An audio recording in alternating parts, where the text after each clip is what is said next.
Faut-il absolument une interface X2 pour que le handover fonctionne?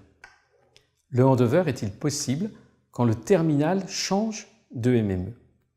Telles sont les questions auxquelles nous allons répondre dans cette vidéo.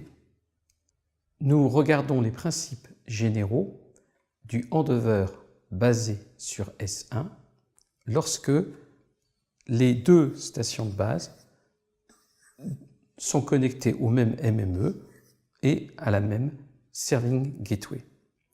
Dans ce cas-là, s'il n'y a pas d'interface X2, nous avons le handover basé sur S1 qui est défini dans les recommandations de la 4G. Si le terminal passe d'une connexion radio avec le source InnodeB à une zone gérée par le target InnodeB, à ce moment-là, le handover est possible. Nous allons avoir établissement d'une connexion S1AP entre le target InnodeB et le MME, de façon à avertir le target InnodeB qu'un mobile doit être reçu, c'est la demande de handover. Le target InnodeB va répondre au source InnodeB et ensuite on va pouvoir avoir l'envoi réel du handover vers le terminal et le réétablissement de la connexion radio sur la nouvelle cellule. Il faut réorienter le tunnel du Serving Gateway vers le Target InnodeB. C'est effectué par un certain nombre d'échanges de commandes. La phase ultime, c'est de libérer les anciennes connexions et les anciennes ressources sur le source InnodeB. D'un point de vue protocolaire, échange de messages, le handover basé sur S1 est plus simple que le handover basé sur X2.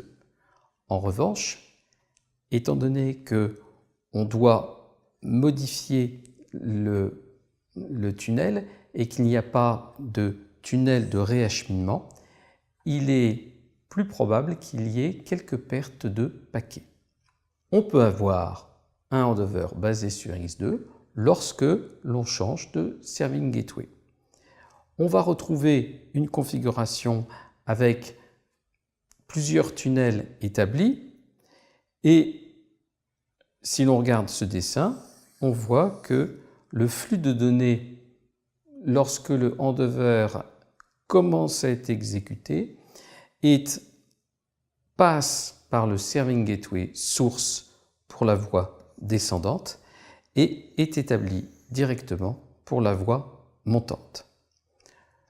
On va avoir ensuite libération du tunnel X2AP, puis libération du tunnel entre Serving Gateway et ancienne InnodeB et changement du tunnel pour l'aiguiller du P-Gateway vers le nouveau S-Gateway, le Target S-Gateway, à la fois tunnel montant et tunnel descendant.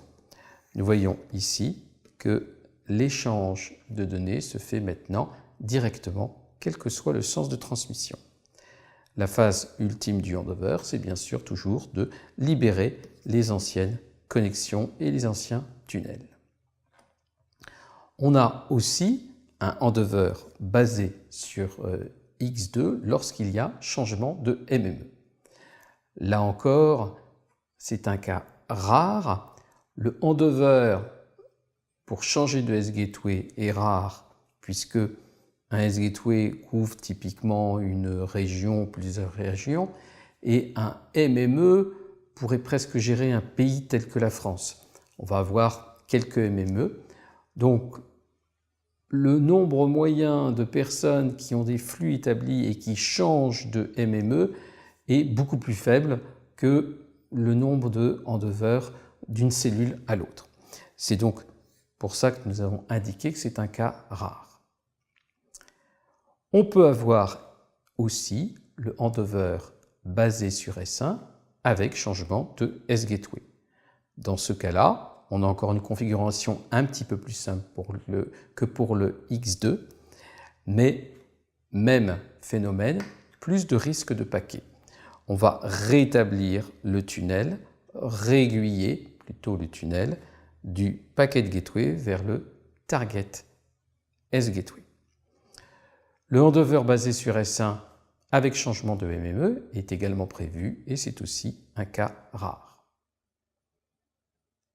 Pour conclure sur le handover, tous les cas de handover au sein d'un même réseau sont prévus dans la norme. Il va toujours avoir un moment où il y a une interruption de connexion radio. L'instant, la durée entre la réception de l'ordre de handover et le rétablissement de la connexion radio sur la nouvelle cellule va provoquer une micro-coupure, mais elle peut être de quelques dizaines de millisecondes. Elle n'est donc pas forcément perceptible par l'usager. Si on a un handover basé sur X2, on va avoir peut-être quelques paquets en attente, mais ça va être complètement transparent, y compris pour les applications les plus classiques basées sur TCP. Les ruptures de connexion perçues par l'utilisateur dans la vie courante sont souvent des handovers qui échouent. Dans ce cas, on a une procédure de rétablissement de la connexion en cas de coupure, rétablissement automatique, mais il est probable que dans ce cas, ça soit perçu par l'utilisateur comme une suspension du réseau pendant quelques secondes.